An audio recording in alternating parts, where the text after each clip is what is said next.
Baru-baru ini dikabarkan Meta Platforms akan memungkinkan pengguna Facebook dan Instagram di beberapa negara untuk menyerukan kekerasan terhadap Rusia dan tentara Rusia dalam konteks invasi Ukraina.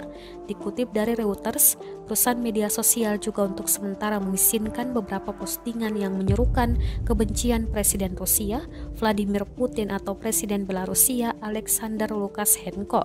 Menurut email internal ke moderator kontennya tentang perubahan sementara kebijakan hate speech di platformnya.